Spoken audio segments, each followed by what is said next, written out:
is what he wants to do. And I mean, he's involved with another tag team with Cedric, or I mean, do I come in and disrupt that, or do we reform the wrestling's greatest tag team, or do we form a new faction, or do I go solo, or I don't know. I don't know what, or do they just bring me in to be an agent? What's up, Bengal fans? It's your host, Joey Karni, and I want to thank you for clicking on this video. It was an amazing experience, and I can't wait for you to watch the full episode and enjoy it just as much as I did filming it. Now, if you haven't already, please like and subscribe down below to stay up to date with all the Angles activity right here on YouTube. Now enjoy the show.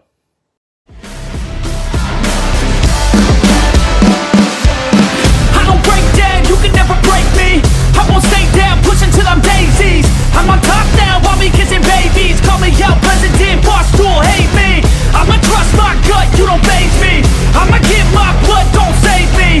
Damn, it's never enough, still chasing every single dream that I've had since I was 18. Ladies and gentlemen, welcome back to the Angle Podcast. With me today, a guest, a wrestler that everybody around the world knows. He is all over the wrestling headlines because he's finally come home to professional wrestling. He's a 14-time tag team champion, half of the world's greatest tag team. He's the leader of the Haas of Pain tour. He is Charlie Haas. Welcome to the Angle Podcast.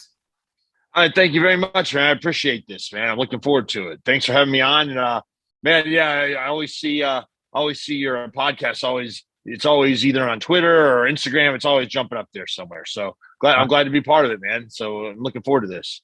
Appreciate that. I saw your name, over the last year pop up around, and I was so interested to see what you were doing. So I started looking you up, watching the interviews, and you're doing so much in professional wrestling.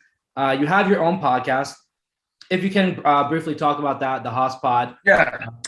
Yeah. So what the Haas Pod does is, we'll be back on track after the new year next year. I mean, not next year, next week. What we do is we interview both amateur and professional wrestlers. We're trying to bring both worlds together.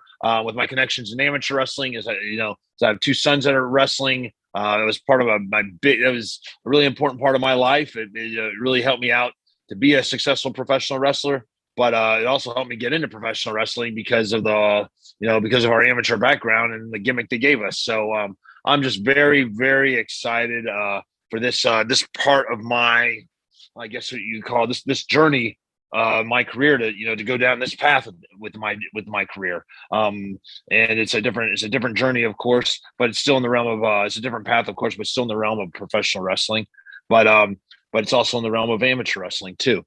Because what I want to do is now with amateur wrestlers signing these big time contracts with WWE, these NIL contracts, because it's important. Everyone should know that as of this year, you're allowed to make money off your name and your likeness. And NCAA, in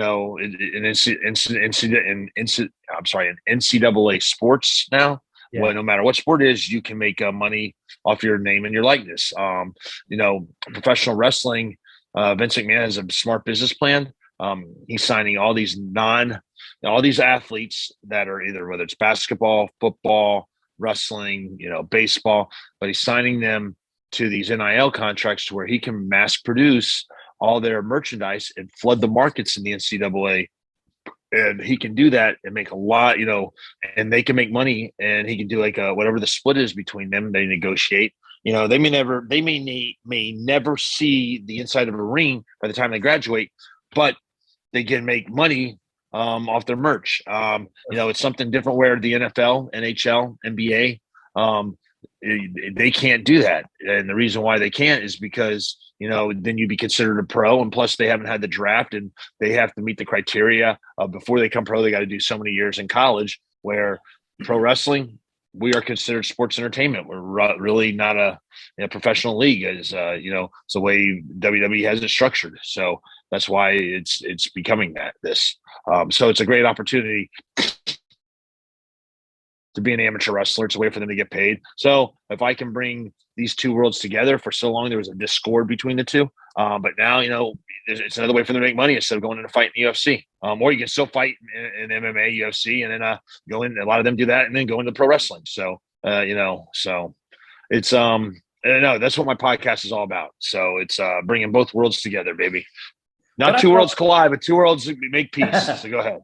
Yeah. So what I thought was really interesting, actually really cool, that makes your podcast stand out, is that you are involving amateur wrestling. It's almost like a virtual wrestling school that you have, because you're giving, amateur wrestlers the opportunity to initially get themselves over to the professional wrestling crowd and kind of mix and match there and kind of test their skills, how they are on a mic, how they present themselves, and overall go into a physical wrestling school. So I think that was really cool to see. But that's what we're doing, and I'm interviewing some of the greats that never really got to tell their story, like a Gene Mills, Rick Delegata, these great athletes that had so much to do. Like they're considered, maybe they in their history, in their realm, they're like the Arn Andersons and Tully Blanchards, so of amateur wrestling. So I think it'd be really cool to hear that side and kind of build, real life characters out of these amateur wrestlers and ultimately transfer them over. But you are forever imprinted in professional wrestling for what you've done within your career. Where does your sense of passion come from? Were you always passionate as a kid? Did that come just from your love for professional wrestling, or were you always a person? No, I was a man. I'm a very competitive person. Whatever sport that my parents, whatever sport I wanted to go into, they backed me. But I gave 100%. Even in school, like I wanted to be in the first reading group. I'd be mad if I wouldn't. I'd go home and cry. I'm like, no, why? I want to be in the first math group or everything. Very competitive. But professional wrestling, I got hooked on it as a young kid. And I'll be honest with you, it was because of professional wrestling I went into amateur wrestling, because we moved to Oklahoma. It was I told the story. It was a junior high sport. That's the first time I ever went from a small private school in Virginia. We moved to Oklahoma. Dad was in the government. We got transferred out there, and I saw, hey, 7th grade sports, man. Junior high sports. Is the prelude into high school sports. So I'm like, I saw wrestling, thought it was a pro wrestling, circuit. I went in there, and there's a wrestling match. So I'll be honest with you, I got my ass kicked for the first 2 years. I'd get bloodied, go home crying. I hated it. But I sucked so bad at basketball that I ended up going back to it. And eventually I just was so determined and hell-bent on being the best I could. And it paid off. So it worked out. So, man, I've always had the passion for pro wrestling. I collected the magazines. That was my internet at the time, all the different territories. So, man, I loved it, man. Yeah, and growing up a wrestling fan, and when you ultimately decided that you want to get into professional wrestling, did you always want to be a tag team wrestler? Because I know you obviously were tagging with your brother Russ, but did you want to pursue a singles career, always tag team wrestling? What was your initial goal with that? I always, my kid brother, man, I wanted to be a professional wrestler no matter what. I started the school. He saw me start, like 2 weeks later, he joined. We were both, he loved WWF more. I started with WWF, but then I got hooked on the World Championship Wrestling.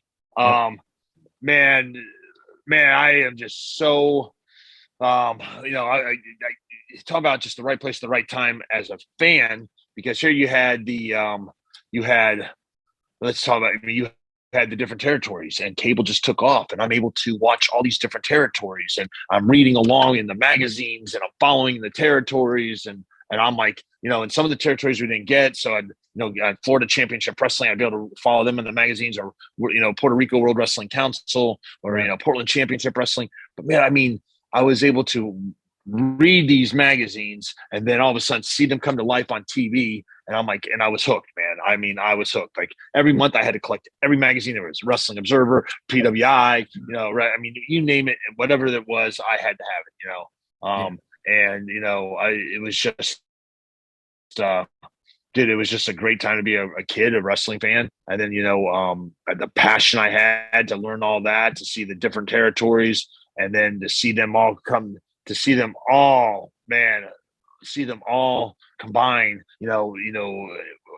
down the road with these guys I grew up watching to become my mentors and coaches and agents backstage as I was developing into a pro wrestler and learning to pick their brains. And here I am. I'm watching the Four Horsemen on TV, and 20 years later, I got Arn Anderson coaching Shelton and I. So it's unbelievable.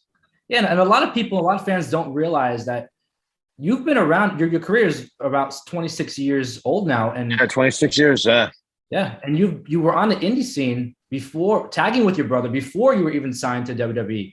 Yeah, for about 5 years. 5 years on the indies. Yeah. Yeah, so you guys get signed, and then Russ tragically passes away. In that time frame, what was your mindset? Obviously losing your brother, but figuring out what is next after just being signed. It was one. You got to think WWE. They were very patient with us, and I didn't know what was going to happen.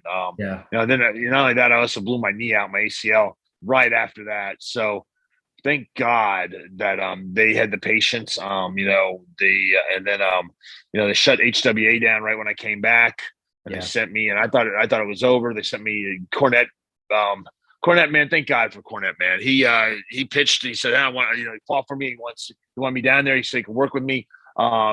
We did that. Went down there, and man, I got to thank him so much. He saved my career, and then he helped put he helped put the world's greatest tag team together, Team Angle together. So him and JR and Kurt, and Danny Davis. So thank God for Danny Davis and Jim Cornette. Yeah, and one thing that always stood out to me about you specifically was that you always had Russ's name on your wrist tape. Yeah. And that always, even as a kid, I remember watching that, and I gained so much respect for you seeing, because it wasn't just a one-time thing. It was part of your attire. It was part of your presentation. Now, I remember, speaking of, the wrestling magazines then, I remember there was an article in one of the WWE magazines where you opened up about that and, about losing Russ. And me being a kid at that time, it was so powerful to read that and understand that. And like I said, I respected you so much more for that. In your own way, what did it mean to you to have Russ's name on your wrist tape? Every time you went out there. It was for me to know he was with me. We started this journey together, and we're going to finish it together in some way, shape, or form. It was only for me to honor him. It was cool as he never had his own action figure, but we had that on the but they would put Russ on the tape of my action figure. So he kind of made it like that. So. I was, man, that was really cool.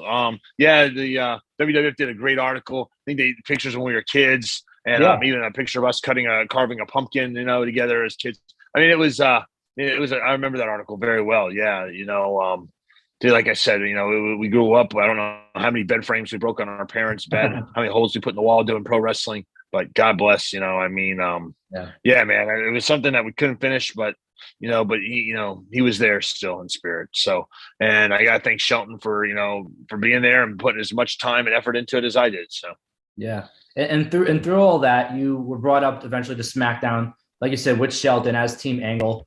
During that process, what was the original, I guess, plan or goal for Team Angle? Well, the original was going to be, and Kurt will attest to this. There's going to be Russ and I and Shelton, us four, would have been Team Angle, and that's what it was going to be. Kurt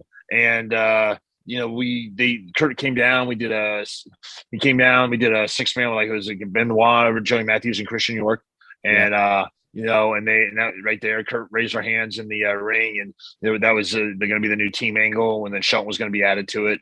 And it was going to be us off for running, man. It didn't happen that way, but it still worked out with us three.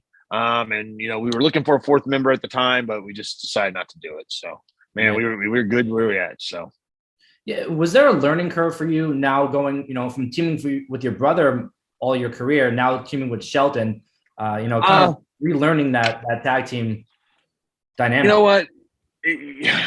Yes and no. Yes, there was learning curve because I'll tell you what, man, if you really wanted to have the best tag team out there with us three, it should have been Shelton and Russ because they were both so athletic. Russ was a hell of a gymnast, and at my size and doing backflips and everything. And if him and Shelton were a tag team and the roles were reversed and I was no longer here, they probably would have been a better tag team because their athleticism, they both could take to the air, where I look like, when I jump, it's I got 2 cement blocks on my feet. So it's not, I'm more of a pound and ground type of guy.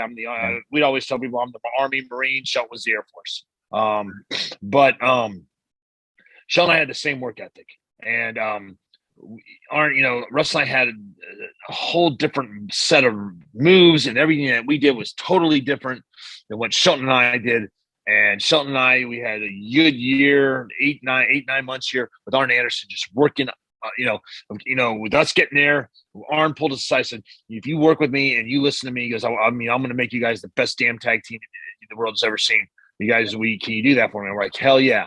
You have one of the greatest of all times in the ring, one of the greatest minds of all times, Arn Anderson, and he is putting his heart and soul into us. And I thank God I had Shelton, who had the same heart and desire as I did, same dream and desire, not heart, but had, our hearts were both into it to where, man, we were damn well determined to make this thing work. And how can you not make it work if you without, with Arn Anderson sitting in the ring, working with you, demonstrating what he wants, then having us do it. No, let's do it this way over and over.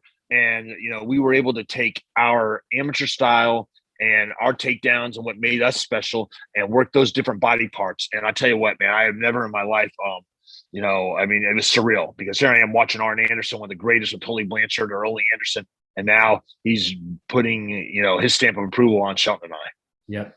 And you really can't ask for a better dynamic, in the wrestling. Arn Anderson, Kurt Angle, Shelton. I mean, this whole thing it really worked out well.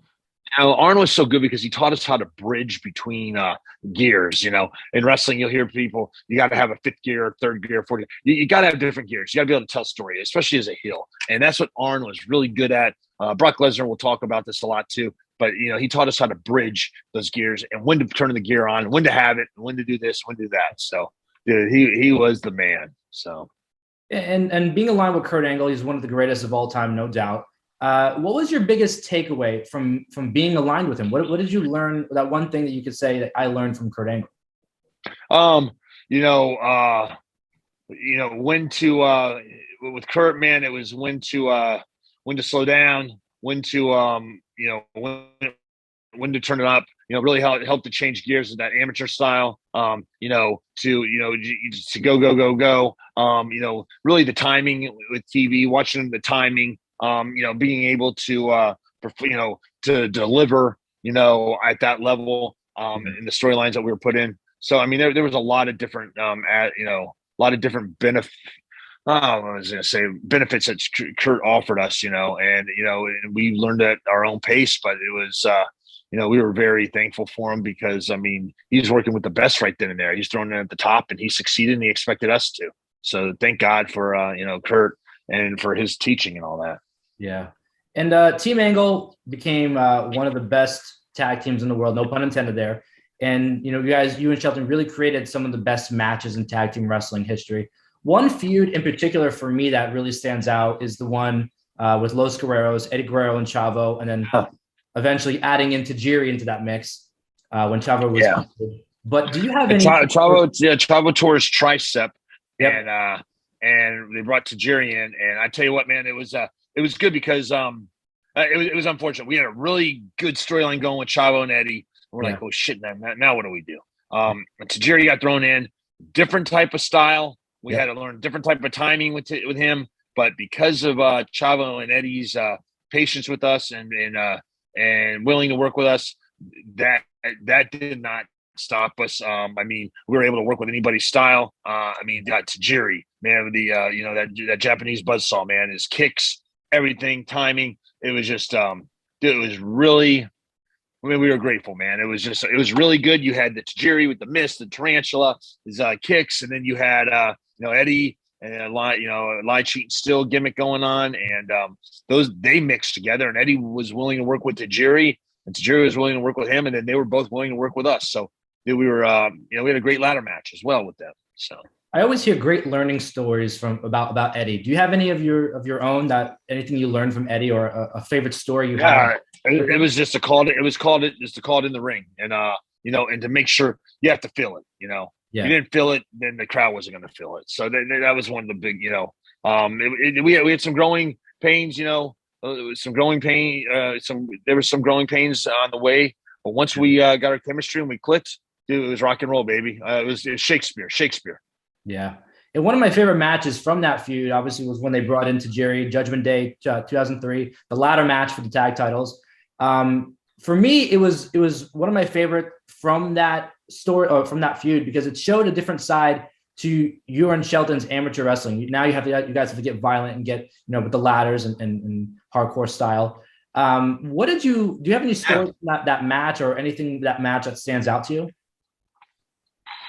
Man, like you said, that whole angle was built for Chavo and Eddie, and of course, Chavo getting hurt, and it was, yeah, man. So here we are.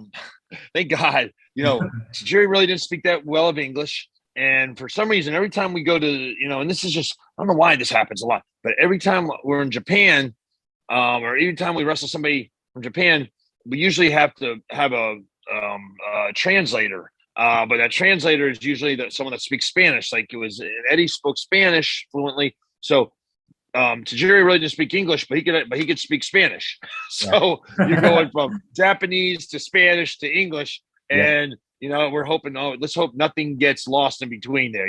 Same thing as when we would go over to wrestle in Japan or for New Japan, All Japan.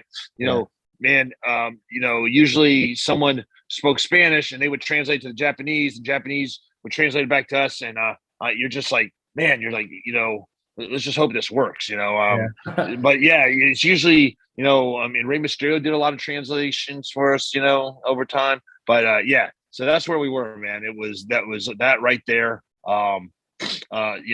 Eddie was communicating with Tajiri in Spanish, and so we were really excited that it worked out that way, man. And but so that was the deal, was like, having that translation going into a ladder match.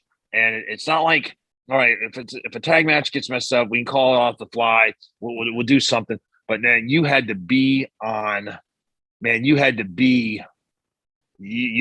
cue, man, with this ladder match. Like, you had to be in the right place. You had to be in the right spot. You had some spots on the ladder with Eddie. Yeah. Eddie and Tajiri, like you could not screw this up, man. So, yeah. And after about 6 months, Team Angle was broken up. You and Shelton became the world's greatest tag team. Kurt turned babyface, and it was kind of weird as a fan watching that because at WrestleMania 19, Team Angle, all three of you walked in as champions. Why didn't Team Angle last longer? And if you could have booked it, how would you have let that play out? Well, Kurt hurt his neck, so he was, he was out for 6 months. So it was actually 6 months with Kurt and 6 months without Kurt. So it was about a year, really. But, and then, we were playing, we had the different, like you said, we had the different angles going on with Eddie and Tajiri, Eddie and Chavo, Eddie turning on Tajiri, and then Billy Kidman and Rey Mysterio. But, it was, I don't know.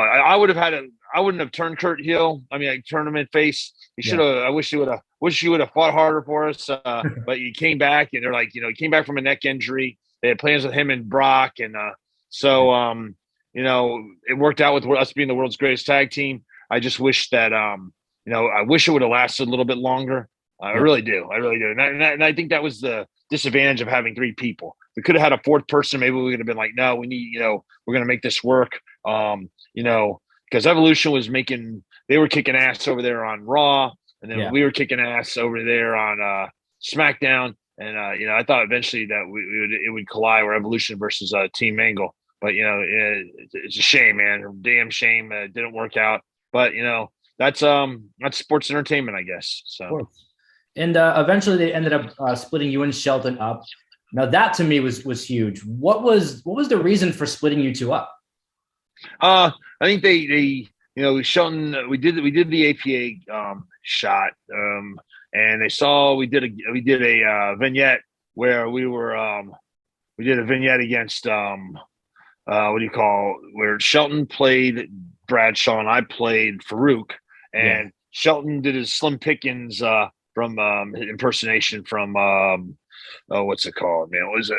Oh, that Western they did with Mel Brooks, Blazing Saddles. It was an impersonation of something. So Shelton did a really good impersonation of that, mixed with Bradshaw in there.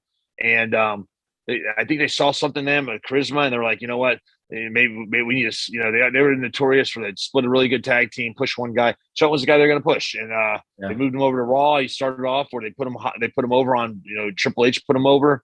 Evolution. Evolution, juiced him and all that, and I was over at SmackDown. I was feuding with Rob Van Dam, kind of in limbo until the stuff with Rico kicked off.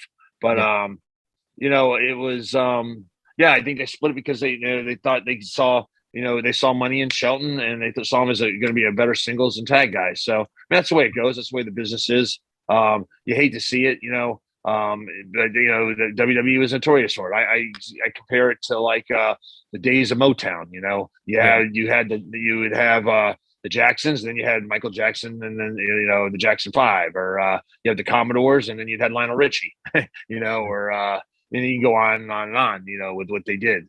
So I mean, they would take a great tag team, and they would push the one, and the other guy, it was either, hey, figure it out, or you're be stuck in limbo. So yeah, and from there, you said you were stuck in limbo. Shell went on to do his thing. You ended up teaming with Rico and Jackie, and from there you ended up having a different kind of run than you had normally. This was more charismatic, different persona, and it ended up with a tag team title run. What does that run mean to you? With Rico? It means that. Well, let's see. I mean, it was different. It was easier. Easier is like the first match I wrestled with Rico was the first match I wrestled with Rico. It was more like, getting his personality over, but it was also my facials, my body language. It was like the odd couple, like, I don't want to be in the ring, but I got to deliver. And and it worked so well that we came back the next week, and Pat Patterson goes, "Oh, we got a great idea for you. We're going to make you guys a tag team. You're going to win the world titles." And sure enough, that's what we did. So, but it was great because we had this, we were good. We were good backstage together. Like we were the odd couple. He was flamboyant. I was just like the Seton Hall college grad, All-American, and Jackie was like the glue to hold us together. It couldn't have been stranger, but it worked. Rico got hurt. He was hurt for like 3 months, and that put the end of that. But if he would have just stayed healthy, no one can. You're wrestling 300 days out of the year. You're bound to get injuries. But what was great that came out of that was, my marriage to Jackie in real life, the 4 kids that we had, and so I was blessed for that. So that's it was that. That's what the benefits of that tag team was. But it was also a lot about playing a character role and just having fun. And that's what we did. We had fun. I had fun when I was wrestling with Rico. Yeah, and from there you did the impersonations gimmick. You said you did a Bradshaw. You also did a JBL type impersonation that was really, really good. And, CHL baby, CHL late, Charles Haas late. It was so good that we did it a couple of times, and I was like, man, I was really hoping that JBL would I was going to be a second, instead of having the cabinet, he'd have like a in shape Dewey Hogg from the Dukes of Hazzards. Like he'd be Boss Hogg and I'd be Dewey Hogg, but in better shape and better looking with better hair. So yeah. And from there, you ended up leaving WWE, going to Ring of Honor, doing your thing in New Japan, doing all this great stuff outside of WWE, and you ended up, I guess, in a sense, hanging up the boots, kind of retiring, if you can say that. What was your mindset, when thinking about maybe it's time to hang up the boots? Well, I had 4 kids. I was, Jackie was getting tired of raising the kids. Me being gone all the time, and I don't blame her. I mean, that's being a stay-at-home mom is like the most underpaid job ever. I mean, you don't even get paid. I mean, it's just it's rewarding, but yet, dude, it's so hard. Our daughters are getting ready. We're playing soccer. My boys are getting ready to come into sports, and then school. And then finally, they get to the point where I got my son wrestling. My son's wrestling. He's the 3rd oldest. We got a 2-3-year-old Chuck that wants to wrestle. But we're trying to he's just trying to learn the understanding of no. No means don't go on the wrestling mat when other people are wrestling. Don't attack other people when you see your brother wrestling. It's okay. But it's amateur wrestling. But I was like, you know what? This is something I miss. I want to get back into it. I want to help coach. My brother-in-law had he was on the Olympics in amateur wrestling, so he had a badass wrestling club. So I went in there and learned how to coach from him, and then we started a youth program that's kicking ass today. And I'm just really, really happy where they are right now, how they've taken to amateur wrestling and how they really want to go into pro wrestling now. So so my goal is like, kind of just pull out of pro wrestling and go into amateur wrestling and get, you got, it's, I'll tell you right now with the amateur wrestling, you get a lot of, these guys that are in there, coaches that have never wrestled before that think they know everything because they watch these YouTube videos. Yeah. You got to be an amateur wrestler to understand amateur wrestling. You got to learn how to break it down. You have to learn. It's different than coaching, but I mean, it's not like X's and O's and, and studying. I mean, dude, if you've never been in the position, you've never done a match, you can't sit there and explain to a kid how it's going to feel. It's like pro wrestling, you got to be in the ring to understand it, to draw money, got to be in the ring to understand it, to help teach somebody. Anyone can be a critic or a couch coach or whatever you want to call it. But I mean, you got to be able to, I mean, if you didn't put your blood, sweat, and tears into that sport, you can't be a coach. And that's what I'm like, you know what? I did this at a high level, at D1 D1 level, and I'm gonna be able to. And my brother-in-law was on the Olympics. He taught me his system, and I'm breaking that down. But I mean, that's just the way, that's the way I feel. I see a lot of people that don't know how to coach or not coaching these kids right. And that sport is a sport that you got to coach kids hard, and because you're preparing them for battle. And if you don't have the right technique, you don't teach them, they're not, they're going to hate the sport as it is. It's not going to be successful. So, yeah. And when you ultimately resurfaced, you had a new look, shaved head, you were leaner. A lot of the wrestling media kind of went into a frenzy, saying you're sick and all this stuff, because no one actually knew what was going on. Well, one, I was going through a divorce, but two, man, I was coaching, man. I was wrestling, amateur, and so here's my body is when I don't lift, I get skinny. I'm in a room that's about 100 degrees out, 100 degrees inside the room. You're sweating your ass off. You're wearing sweats. You're, we're in a badass system down here now in Texas. And I mean, dude, amateur wrestling is about losing weight. I mean, it's the only sport that you have to lose weight in order to, you want to lose weight and you put your body through all types of torture and all types of, not torture, but I guess it would be torture, right? All types of crazy exercises to lose weight so you can win a state title or a national title. I mean, most sports you're trying to bulk up and build your strength. And what we're trying to do is we're trying to cut our body down to the lowest weight we can to be successful. That you got to be mentally tough and focused. And, so, these, everyone's, there's something wrong or whatever. Dude, I mean, you know what? I quit lifting heavy. I wasn't bulking up like a pro wrestler, like he usually does, to like big on TV, because the bigger on TV you are, the better you are. It's more of like a bodybuilding atmosphere, or it's more like a bodybuilding, sport. You want to look the part. You got everyone's a Greek god, but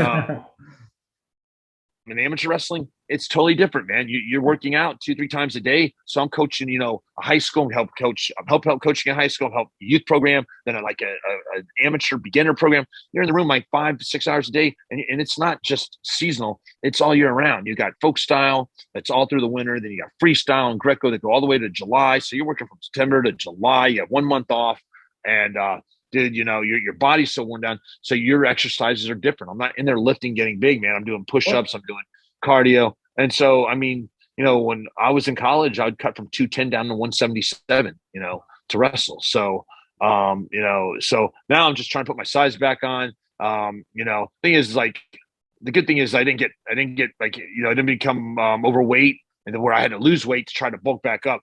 Now I'm just trying to bulk back up, that's it. So it just blew my mind that everybody made these kind of accusations before even knowing, and there was headlines, and before even knowing the facts or even hearing from you, it was just one of those things that everybody just needed to take a step back. And that's the thing is, like, it's ridiculous. And then, like I said, I went through a divorce, dude. I mean, I was depressed, man. I mean, my marriage failed. I got 4 kids. Like, what's going on? Mom and dad aren't together anymore.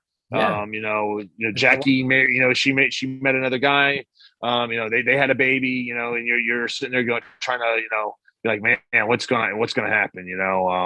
It's just, where did I go wrong? It's just, it's and like like right now, I mean, I'm not dating anyone. I'm like I'm just man, I'm just trying to figure myself out, but be the best dad I can be there for my kids, be there for all their extracurricular activities, and and then trying to get another run at wrestling, pro wrestling. That's what I'm good at. It's what I've always wanted to do. It's something like, well, why can't you just have a regular job? Why can't you just do a regular job? This is something I've always wanted to do, and this is what I love. And my goal is to eventually get into management to where I can work with younger talent. I want to be a coach. I want to be a producer. I want to be an agent for whatever company is out there that will have me. I have a lot of knowledge and passion, and it's a shame that get all these people to jump on you, haters. You're just trying to you're trying to further your career. You're trying to help pass along knowledge. And you get all these people out there. He's old, or he looks tired. Looks like he's all messed up on stuff. I mean, dude, I'm a human being, bro. And I went through a divorce. It's like a death. It's like, and I know a lot about death. So, And your story really resonates because it's a comeback story. And through all this, heartache that you've had, you've reconnected with your first love, and that's professional wrestling. And it's amazing to see. Yeah. Amazing to see what you're doing now. And that kind of brings me to my next point. Fast forward to 2022, you have your first ever match with Impact, and it was against their very best, Josh Alexander. And you guys have a lot in common, amateur backgrounds, both coming from prestigious tag teams. I want to hear your raw thoughts about that match. And just, I know you have a great sense of going through the matches and knowing exactly what you're going to do and all the moves. So I would love just to hear your thoughts on that match. I thought it was going to be. I thought it was going to be a really solid, not stiff, man. I hate the word. More solid, snug Japanese strong style match. It was hard hitting. I feel bad because I caught a knee somewhere in there, and it was like I tripped. I took going for a gore in the corner. I ate the knee in the turnbuckle, man, and I got knocked out. I mean, I don't remember finishing the match. Really, I really don't. It was like. And that's where I was on cruise control there. And I'm like, dude, I remember the Germans kind of going back and forth with him on that. Yeah. I remember the whole match going up to that, and I'm like, boom. And all of a sudden went blank. And I'm like, man, I don't even know how we finished it. So I haven't even watched the match because I feel in my heart that everything was good until then. And I don't know what it looked like.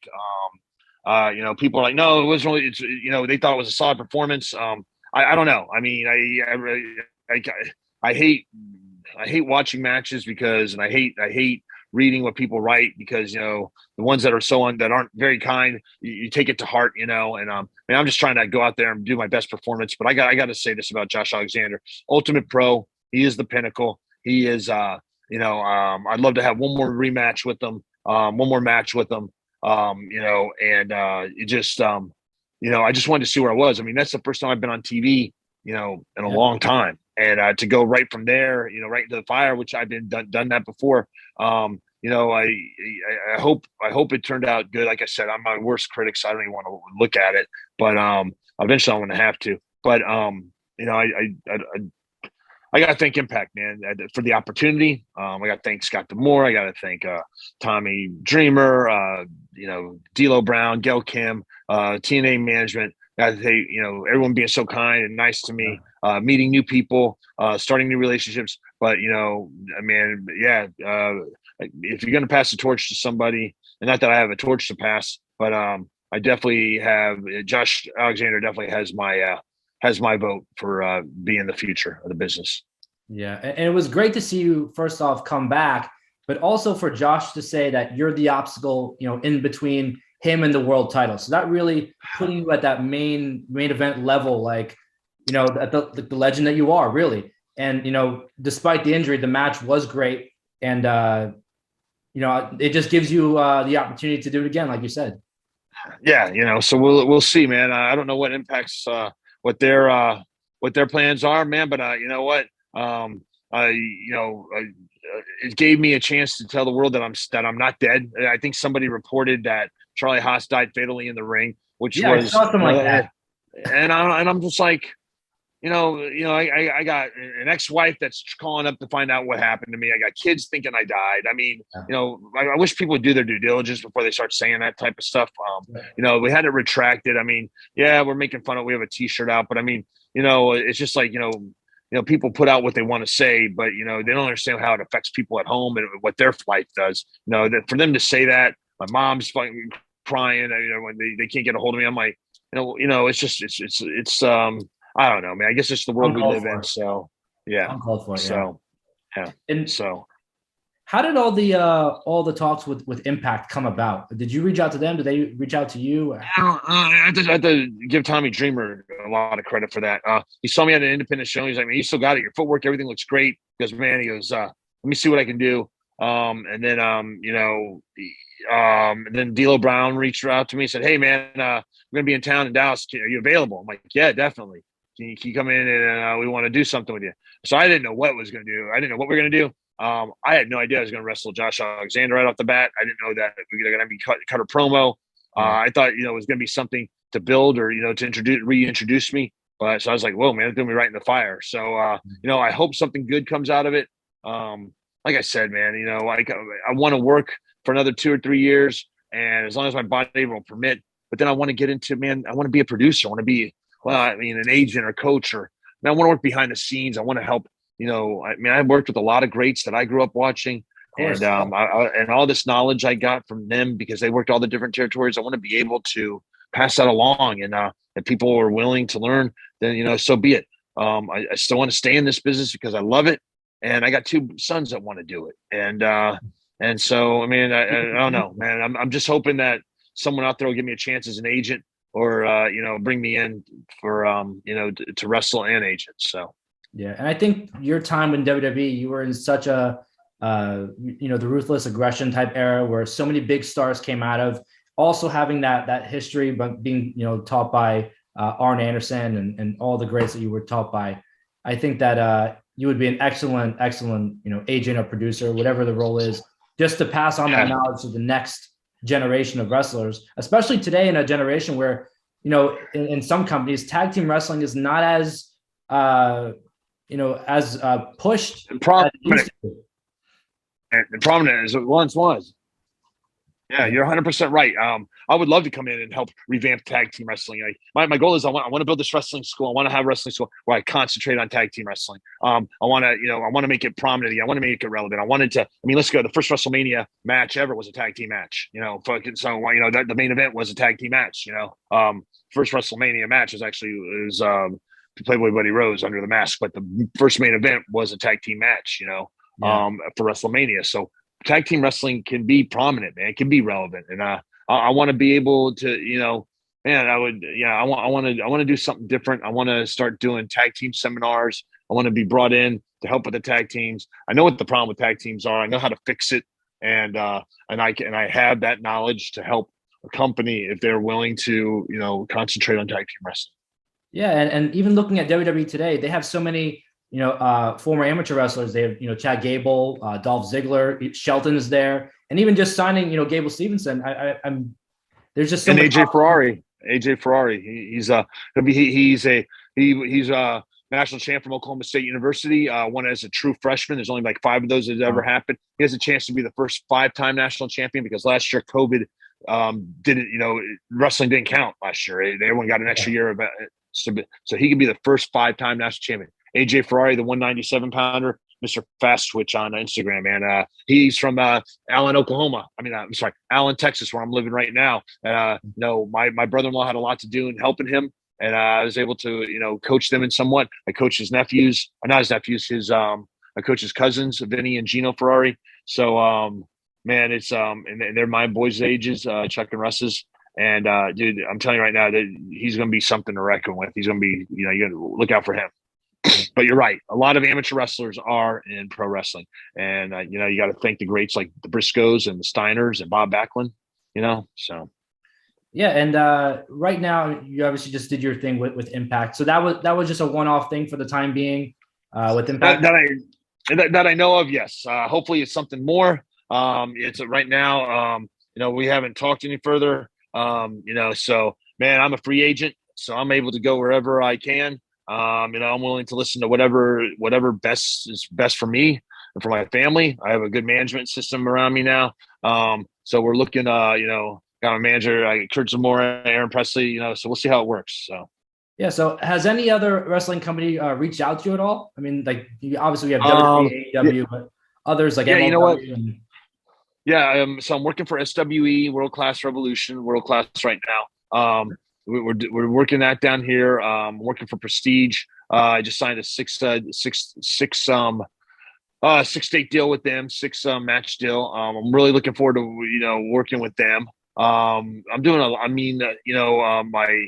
my calendar's filling up. I'm getting a lot of bookings now. You can book Charlie Haas at gmail.com. That's where I'm at, or I'm doing my podcast, at the Haas Pod, Wrestling's Greatest Podcast. But I am I'm doing Relentless this weekend in Washington, the state of Washington. So man, I'm excited, man. I mean, there's a bunch of different stuff going on, and man, it's and there's a lot of great talent out there. So yeah, if MLW reaches out, or Ring of Honor, or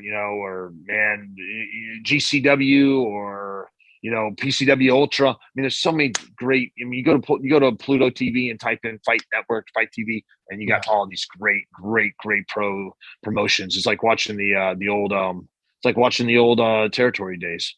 Yeah, and being that Shelton is in WWE, and right now he kind of he was doing the Hurt Business stuff, and that kind of just we don't know where it is right now, but.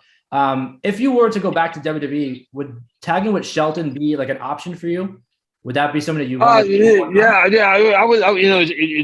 Is what he wants to do. And I mean, he's involved with another tag team with Cedric.